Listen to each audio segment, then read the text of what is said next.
Good afternoon, this is TTT Live and the TTT Live online on Facebook. I'm Dike Rostant with a COVID-19 review.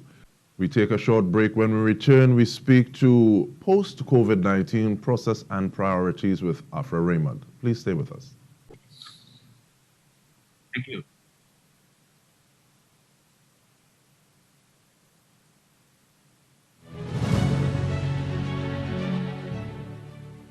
Welcome back to this COVID-19 review. Afra Raymond is a chartered surveyor and a public policy campaigner. He is on a meeting with us via Zoom to speak about post-COVID-19 process and priorities, as well as some possibilities moving forward. Good afternoon, Mr. Raymond. Now, I want you to start off by expanding on your statement that we should never let a good crisis go to waste. Okay. Well, good afternoon, Dike, and good afternoon, viewers. Thank you for the opportunity to speak on this important issue about the post-COVID recovery team appointed by Prime Minister Rowley on the Thursday, the 16th of April, 2020. The question of letting a good crisis go to waste is a pregnant phrase which was birthed in the sad history of how disasters and crises have treated resources and humans in our history, well documented. I mean, Naomi Klein has the shock doctrine, and there are many scholars who've written about it.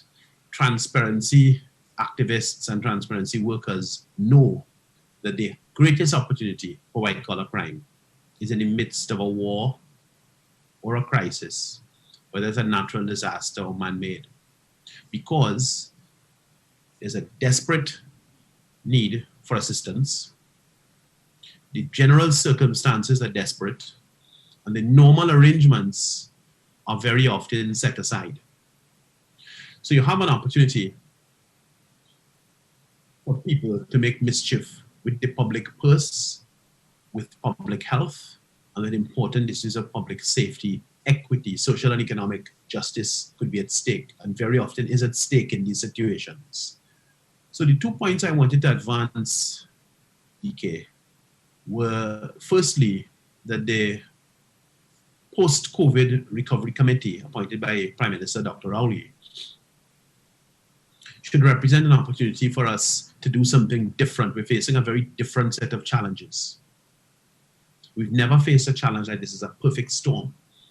On the one hand, we have a steep decline in the country's revenue. We know the oil and gas scenarios and so on. Secondly, we have tremendous calls on the public purse, the treasury. People need assistance, whether they're business people or working class people. People need assistance. And thirdly, we have a situation that, to put it simply, we don't know how long this will go on for. Those three things together, I think we need a new going forward. And what I wanted to say as my first point is that whatever that committee decides, and people have made points about the composition of the committee and the membership and so on, and those are the points I want to advance. The first point I want to advance is that the work of that committee and its reports, its draft reports and its interim reports need to be published.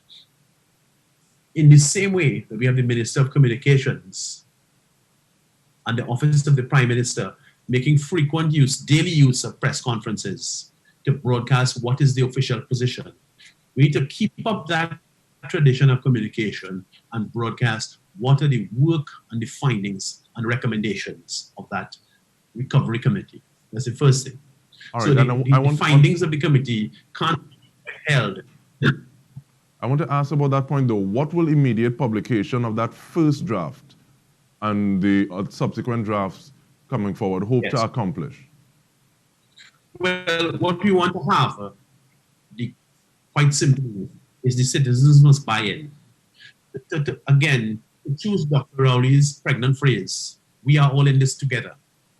I couldn't agree more. We are all in this together.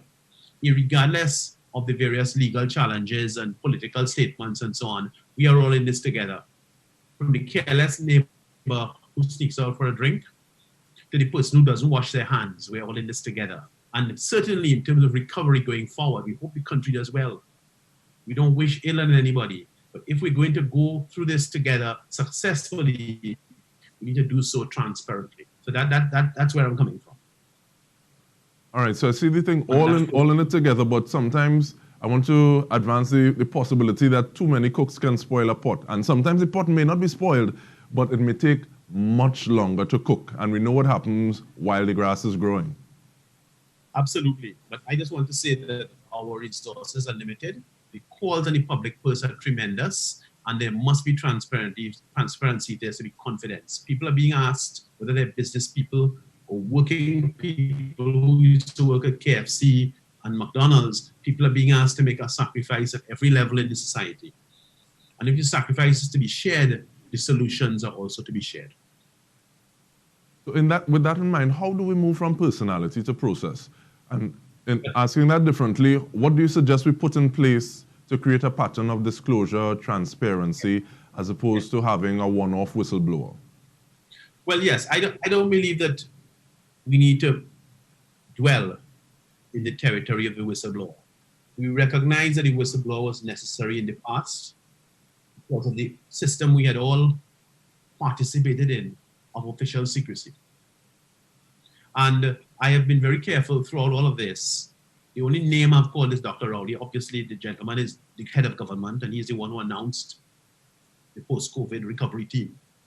I'm not interested in speaking about the other people on the panel. Many of them have given good public service in the past and so on. We need to have a new approach to this, and that new approach has to be based on citizen participation, citizen information. The second point I wanted to make, Dike, if I may, because I know our time is limited. The second point I wanted to make relates to the question of priorities, because you want to move past the personality. And I started off by speaking about the shock doctrine and the fact that during crises and disasters, there's wanton abuse of public funds and a growth in inequity. What I want to say in relation to that is that we've worked very hard to produce a public procurement and disposal of public property act, which was passed in Parliament as the first act of 2015. That act is this close to being implemented. Finance Minister Imbert told us in February that there were some small amendments he wanted to take to Parliament to pass that act and put it fully into implementation in March. Of course, the COVID crisis overtook this, it eclipsed it. And I asked the question, I paused to ask the question, did it? Or is this not the opportunity we should not let go to waste? Because the fact is, if we spend $100,000 6 months from now to buy meals for the underprivileged or tires for the police service, I would like to know as a taxpayer that we're getting $100,000 worth of meals and we're getting $100,000 worth of car tires for the police cars. And that is the basis on which I'm making that second recommendation, that the first priority coming out of the recovery team is we need to put the bad old days behind us. We need to implement the Public Procurement and Disposal of Public Property Act, operationalize the Office of Procurement Regulation, put things in place to safeguard our scarce public money. Unless we do that, we would look back on this moment in sorrow. All right, I want to thank you very much, Afra Raymond. There are many people who have been bogged down in the actual composition of the committee. Thank you for helping to take the conversation forward in terms of what that committee, the output that committee is expected of delivering to the populace of Trinidad and Tobago. And that is what is trending on COVID-19.